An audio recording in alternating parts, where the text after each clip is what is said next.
Justice Delayed, Book 1 in the Seeking Justice series by Sarah Hamaker.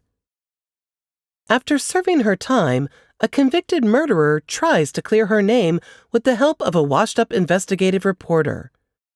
Journalist Brogan Gilmore had been a rising star when an unethical shortcut on a story leads to his fall from grace.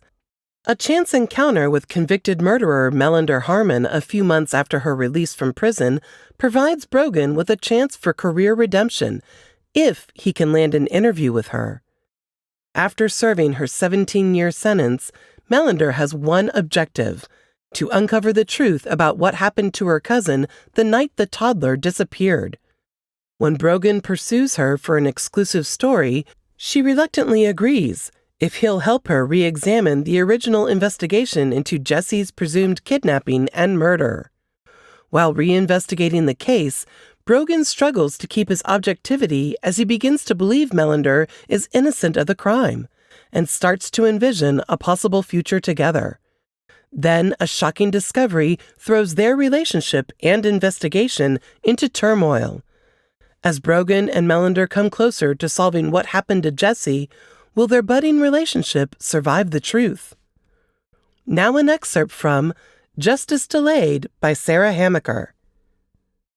Chapter 1. What time did the alleged robber come into your store, Mr. Patel? Fairfax Herald reporter Brogan Gilmore asked. Mid-August in the metropolitan Washington, D.C. area meant slow news due to the congressional recess. Thus, an attempted robbery at a local convenience store took top priority. Excuse me. Vihan Patel, owner of the Quickie Mart at the corner of Main Street and Chainbridge Road in Fairfax, Virginia, rang up a customer purchasing a pack of cigarettes and beef jerky, then waited until the customer left before answering. It was 1:30 in the morning, very late. Standing on the other side of the counter, Brogan jotted down the details in his notebook. And you had 2 other robberies within the last 2 weeks? That's right. Mr. Patel clenched his fists. Those Badamash young men. Badamash? Brogan interjected. Hooligans. Mr. Patel's lip curled, leaving Brogan no doubt that hooligans was probably a more civilized translation. They come in thinking they can just take my hard-earned money. Last Monday and Friday, different men come in late at night and take what isn't theirs. How much was taken in the 2 previous robberies? $300 on Monday, $1,500 on Friday. Friday was a very busy night. Special lottery promotion brought in lots of people who thought they would be lucky. Big jackpot. A shadow crossed the lines of his expressive face. Both times, robber came when I opened safe to remove cash for bank deposit. Usually, no one here to open safe. A familiar gut feeling coursed through Brogan's body. Maybe these robberies weren't so random after all.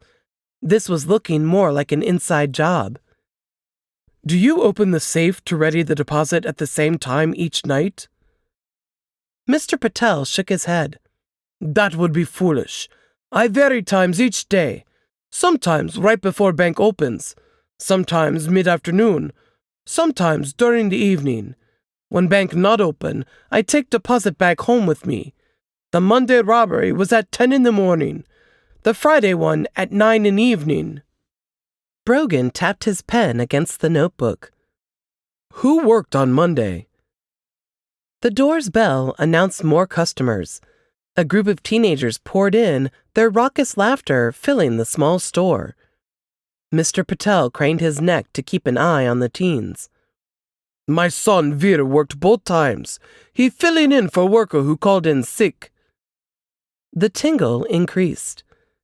Is that spelled V-E-E-R? Yes. Mr. Patel greeted one of the teens who set down a large slushie and a giant candy bar. Brogan waited while the owner rang up the remaining purchases of the group. It could be a coincidence that Mr. Patel's son had been working during the 2 robberies. Still, at the risk of offending the man, Brogan had to follow up. Was Veer working last night? He was. He usually works overnight shifts on weekends to let me spend time at home with my wife. Definitely something there, but Brogan let the subject of Veer Patel drop for now. But you were here last night. Why was that? Mr. Patel shrugged. I was waiting until jackpot numbers were called at midnight. People buy lottery tickets in cash. Did you see the robber? Yes, but he wore a werewolf mask. Like a Halloween mask? Exactly. Other two robbers had similar masks.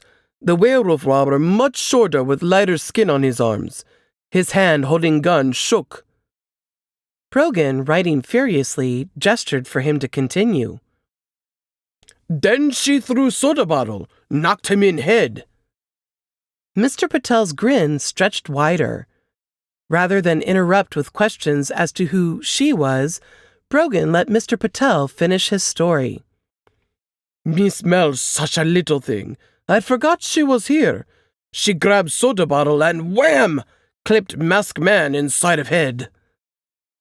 Brogan finished jotting down Mr. Patel's quote, then looked up. Who is Miss Mel? Did she knock the alleged robber out? No, but Miss Mel scared him. Robber ran out without money. Mr. Patel rang up another customer. I want to give her bonus for quick thinking. Do you mean reward? Maybe this story wouldn't turn out so bad after all. A regular customer thwarting a robbery in such an unusual manner would play well.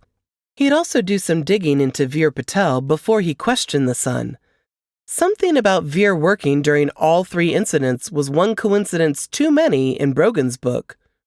Reward? Mr. Patel laughed. Yes, I will give her reward even though she's like an employee. Employee? Brogan frowned. I thought she was a customer. No, she cleans every Friday overnight. She works for you one night a week? Didn't I just say? Mr. Patel called out a hello as a burly man walked in and headed straight for the fountain drinks. I hired company squeaky clean and they send her. First time she cleaned, I call manager and tell him to only send her. So she cleans my store once a week for 6 months. Very good worker. My store sparkles. Good for customer service. As Mr. Patel chatted with the burly man and rang up the customer's purchases, Brogan took the opportunity to check his phone for messages. Nothing. He wasn't expecting anything big to break, not with much of the greater Washington, D.C. area on vacation, but all he needed was that one story to catapult him back into the big leagues. Mr. Patel waved goodbye to the customer. Any other questions? Just one. Brogan poised his pen over the notebook. What's her name? Mel Harmon. Mr. Patel gestured toward the door. You can meet her. She just pulled into parking lot. Melander Harmon put her Honda Accord into park outside the Quickie Mart and checked the dashboard clock. 4:30. Good. She'd have enough time after her visit with Mr. Patel to stop by the grocery store down the street before starting her overnight shift. She enjoyed the solitary nature of her job, cleaning stores and offices while most of the world slept. Tonight, she had a new client on her list, which meant Squeaky Clean's owner, Janice Boutram, would be sending along another cleaner to keep them on schedule. Melander, who had shortened her unusual first name to Mel to avoid questions about its origin and to camouflage her background, stepped into the convenience store, the overhead bell announcing her entrance. Behind the counter, Mr. Patel chatted with a tall, handsome blond man wearing jeans and an old leather bomber jacket. The man held a small notebook and looked in her direction when she entered. Miss Mel. Mr. Patel slipped around the end of the counter and approached, a broad smile on his lined face. Melander lifted her own lips into an answering grin. The joy on the older man's face made it impossible not to return his greeting in kind. Mr. Patel, Janice said you wanted to see me. Is everything okay? Mr. Patel grabbed her hand and pumped it up and down. Everything fine, thanks to you. Not letting go of her hand, he turned to the man at the counter. I was telling Mr. Gilmore about what you did last night in, what was the word you said? Mr. Gilmore smiled. Foil. Mr. Patel nodded. Yes, a foil robbery attempt. Melander gently freed her hand from Mr. Patel's grip and looked from one man to another. It was nothing. It was not nothing. Mr. Patel slapped his hand on the counter.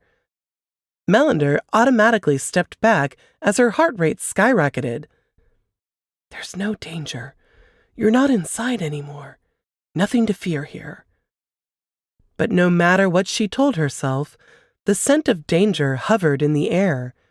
If she sniffed, she would smell its familiar tang, a mixture of sweat, fear, and power. Mr. Gilmore is writing about your story for Fairfax Herald. No. I didn't do anything special, she said, and I'd rather not have my name mentioned. It is okay, Mr. Patel nodded. I spoke with Miss Buttram. She said it would be okay to have company name and your name in article. Melander didn't alter her expression. Of course the owner of Squeaky Clean wouldn't mind free publicity, never mind that Melander wanted to fly under the radar. An article, even in a regional paper like the Fairfax Herald, could shift the spotlight back on her.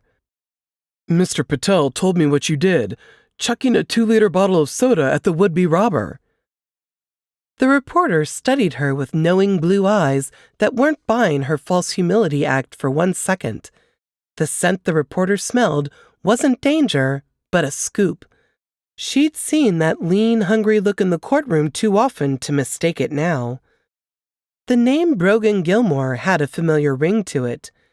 She rarely read the news these days, so she hadn't recognized his name from seeing it online on the Herald site. What kind of soda was it? I'm sorry, what? She'd lost track of the conversation. Not a smart move given the very real danger the man posed. The 2-liter. What brand was it? I don't know, she shrugged. Although the brand of soda wasn't important, if giving him that tidbit of information would satisfy his curiosity, then she would happily oblige. She had been wiping down the cooler doors and had made it to the end of the far one, which was why the would-be robber hadn't seen her when he'd come in with his mask and gun. A freestanding display of 2 liters had been near the end cap of the salty snack aisle right behind her.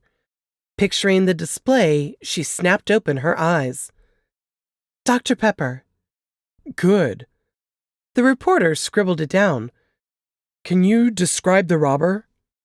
Sure, she'd give him the exact description she gave the police. About 5 feet 8 or 9 inches, he wore a black t-shirt with a grinning skull on the front and a pair of baggy jean shorts. He had on a werewolf mask. Gilmore asked her a few follow-up questions about the incident, but Melander kept her replies short, nearly to the point of rudeness. Gilmore raised his eyebrows at her clipped answers, but didn't say anything. Finally, he snapped his notebook closed. Melander snuck a quick look at the wall clock above the door. 4:45. If she hurried, she could make it to the store and home again before reporting for work at 7 o'clock. I need to go. Mr. Patel, I'll see you Friday night. No, wait, Miss Mel. Mr. Patel waved his hand at her as he hurried to his office. I have something for you. Melander shifted her feet, wanting nothing more than to flee the store and the reporter's scrutiny. Have somewhere to go, Miss Harmon? Melander whipped her head around to lock eyes with the reporter studying her. Yes, as a matter of fact, I do. He edged closer to her, dropping his voice to nearly a whisper. Don't you think it's strange that Mr. Patel's son was here during all 3 robberies? Melander frowned. She never liked Mr. Patel's son, who generally worked overnight on Fridays when she cleaned. While Veer had never bothered her, she steered clear of the younger man for reasons she couldn't articulate. Veer was working the other 2 times? Yes. Gilmore started to say something else, but Mr. Patel's return interrupted him. Miss Mel, here you go. He thrust an envelope into her hand. Melander opened the unsealed flap and gaped at the bills stuffed inside. I don't understand. She looked at the money, then into Mr. Patel's beaming face. It's 10% of what Robert didn't get. $170. Mr. Patel tucked his hands into his pockets. You did tremendous good deed. You take, keep, give away. It's yours. Blinking back tears, Melander put the envelope into her purse. Thank you, Mr. Patel. The reporter jotted down the exchange in his notebook. That will make a nice ending to this piece. Thanks again. With another look at Melander, he headed toward the door. Thanking Mr. Patel again, Melander hurried after Gilmore to plead that her name be kept out of the article before he drove away. But all she saw was the taillights of the reporter's SUV as he drove out of the parking lot, taking with him her quiet life.